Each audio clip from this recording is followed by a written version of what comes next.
পাবনার ভাঙ্গুড়ায় নৈশপ্রহরী হত্যায় জড়িত সন্দেহে ৭টি পরিবারের ঘরবাড়ি ভাঙচুর, লুটপাট এবং অগ্নিসংযোগের অভিযোগ উঠেছে।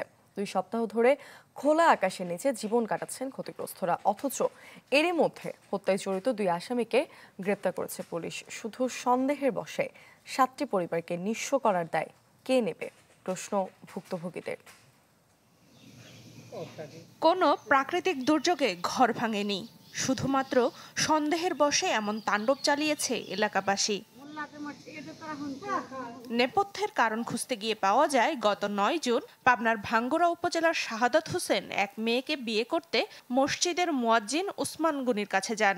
অথচ আগে থেকে বিবাহিত ছিলেন শাহাদত, এজন্য বিয়ে পড়াতে আপত্তি জানান মুয়াজ্জিন। কিন্তু ওই দিন রাতেই মাদকের টাকার জন্য 2 কিশোর উসমান গনিকে হত্যা করে। পরদিন হত্যায় জড়িত সন্দেহে শাহাদতকে ধরে পুলিশে দেয় গ্রামবাসী। এরপর মসজিদে মাইকিং করে শাহাদত সহ তার স্বজনদের বাড়িঘরে ভাঙচুর, আগুন ও লুটপাট করা হয়। এখন খোলা আকাশের নিচে বাস করছে পরিবারগুলো। আমাদের এখানের মুয়াজ্জিন খুন হয়, কে বা কাহারা খুন করে সেই সন্দেহভাজন আমার ছোট ভাইকে ধরে নিয়ে যায়। টাকা পয়সা গয়না গাটির সবকিছুই লুটপাট করে লিছে, হাড়ি পাতিল কোনো কিচ্ছু থয় নাই। আমার খাওয়া দাওয়া নাই, আমরা রাস্তায় রাস্তায় থাকতেছি, কোনবা কারোর বাসায় যে রাইতে থাকি থাইকে না এসে এনে বসি। পুলিশ বলছে হত্যার মূল 2 আসামিকে গ্রেফতার করে কারাগারে পাঠানো হয়েছে, আর ভাঙচুর ও আগুন দেয়া মামলায় 3 জনকে গ্রেফতার করা হয়েছে।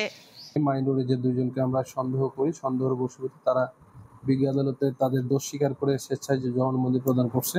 এই হত্যাকাণ্ডকে কেন্দ্র করে যে বাড়িঘর পোড়ানো হয়েছে বা সন্দেহ বশীভূত হয়ে, সেটাও আমরা একটা নিয়মিত মামলা নিয়েছি এবং সেখানে আমরা 3 জনকে গ্রেপ্তার করেছি। কাউকে সন্দেহ করে তার শাস্তি তো আর জনগণ নিশ্চিত করতে পারে না, নিশ্চিত করার জন্য তো রাষ্ট্র আছে। হামলার ঘটনায় বিপুল পরিমাণ ক্ষয়ক্ষতির দাবি ভুক্তভোগী পরিবারগুলোর। Desk report, channel 24।